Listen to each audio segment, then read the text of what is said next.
Hello, I'm in Thailand. I'm at Ratchaburi Hospital. 2 children raised an army that took this hospital in an act of terrorism. Who were they? How did this happen? Yeah, let's find out a bit more. So join me as we learn about God's army. In January 2000, 10 members of a guerrilla army took control of Ratchaburi Hospital in Thailand. They held the 700 patients and staff members hostage for 22 hours and threatened to blow the hospital up. The group called themselves God's Army, and they were making demands to the Thai government to help their Karen people. But it was the leaders of this group that stunned people around the world, for God's Army were led by 2 12-year-old children. This is the strange case of Johnny and Luther Htoo. From 1962, Myanmar, or Burma, has been controlled by the military. Many inside the country, including ethnic and religious minorities and students, have repeatedly called for and fought for democracy for Myanmar. The Karens are an ethnic group with a large population of Christians who come from the mountainous border of Myanmar and Thailand, the homeland they call Kortule. The Karen National Union, KNU, and its armed wing, the Karen National Liberation Army, KNLA, have been fighting against the Burmese military for decades. In the late 90s, some extremist Karens, who were disillusioned by the inactivity of the KNU, rallied around 2 9-year-old boys who they believed had supernatural powers, as they had supposedly defended their village from the Burmese military by shouting, "God's Army!" The boys reportedly had a range of magical powers, including the ability to step on landmines without triggering them, encyclopedic knowledge of the Bible, and turning into an old man and back. They even claimed they could summon invisible soldiers to fight with them, with Luther claiming he could call on an invisible army of 250,000 soldiers, whilst brother Johnny could only muster 150,000 magical warriors. Their physical followers in God's Army, however, numbered less than 500. In October 1999, the Burmese Embassy in Bangkok was taken over by an armed group of Burmese students called the Vigorous Burmese Student Warriors. These fighters were aided by members of God's Army and were armed with AK-47s and grenades.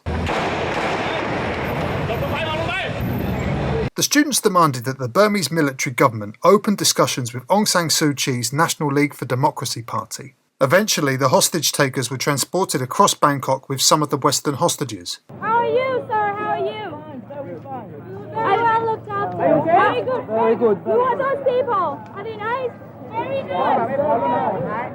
The hostages formed a human shield around the AK-47 wielding hostage takers before waving goodbye to them and shouting slogans of support for the democracy movement in Burma.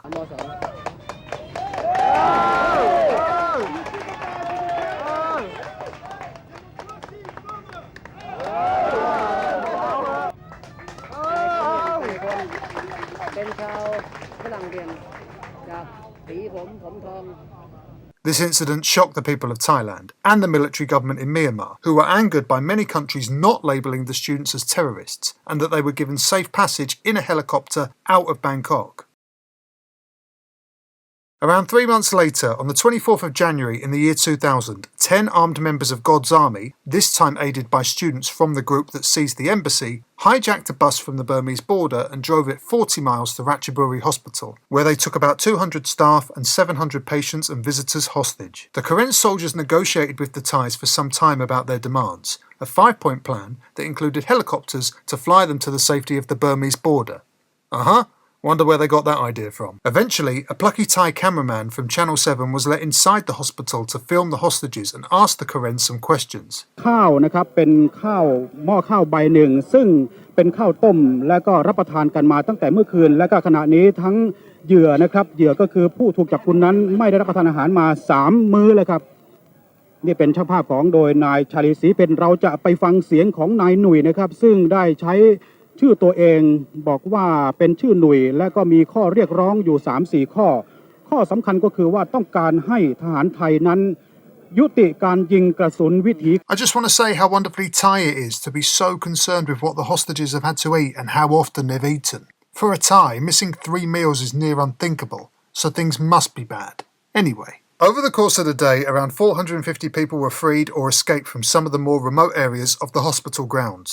However, after 22 hours of the siege, negotiations broke down, perhaps driven by what happened at the embassy, not wanting to be seen as being soft on terrorists and fearing it could become a regular occurrence. a bloody crackdown was chosen. The Thais sent in the commandos to put an end to the situation, killing all of God's army soldiers and amazingly causing no civilian casualties. However, whilst this was a bloody end for the Karen extremists, the Thais did meet some of their demands and allowed injured Karen and Burmese refugees into Thailand to seek medical treatment. The hospital siege was reported globally, with stations and newspapers worldwide showing images of the attack. Immediately, rumours started to spread around who the leaders of the group were, and when images of two young boys, childlike of face but with cold stares, the world was hooked. A year after the failed attack, after hiding out in the jungle on the Thai-Myanmar border that whole time, God's army had been disowned by the rest of the Karens and were being pursued by the Burmese. The remains of the army and the two brothers handed themselves in to the Thai authorities. The global media flocked to the spectacle of the young warlords. Following their surrender and infamy, the boys tried to rebuild their lives.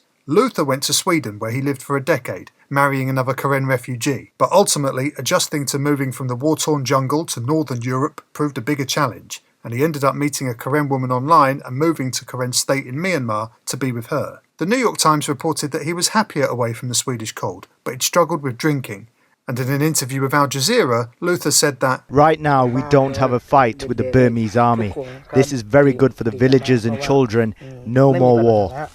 Well, unfortunately that didn't last long, and since the military coup in Myanmar in 2021, it's been reported that Luther had joined an armed resistance group and was once again involved in armed struggle for liberation of not just his own Karen people, but for all peoples of Myanmar. The twin sisters and mother ended up moving away to New Zealand, but Johnny remained in Thailand living in a refugee camp. There were reports that at some point he'd returned to Myanmar, but as of 2020 he was back living in a camp in Thailand. Like his brother, I believe that he's also struggled with their past and their infamy and with alcohol. In an interview with the Bangkok Post, the boys said that they were selected by officials in God's army because they were the only twins in the village, and how it was those elder officials who made all the decisions. The story of God's army is a story of how widespread the use of children in insurgent armies in this part of Asia is, and how these young boys were manipulated into being inspirational figures in their people's struggle. Despite the shunning of God's army and their troubled years since, the twins remain popular figures amongst many Karen who still see them as folk heroes in the struggle for Karen freedom. Unfortunately, nearly 25 years on from the hospital siege, things are still dire for the Karens, with civil war in Myanmar being active in the Karen areas and many Karens still living in refugee camps on the Thai side, as we have seen. Alright, so that was the strange and tragic story of Johnny and Luther Htoo. Thank you very much for joining me, and I will see you next time. Take care of yourselves.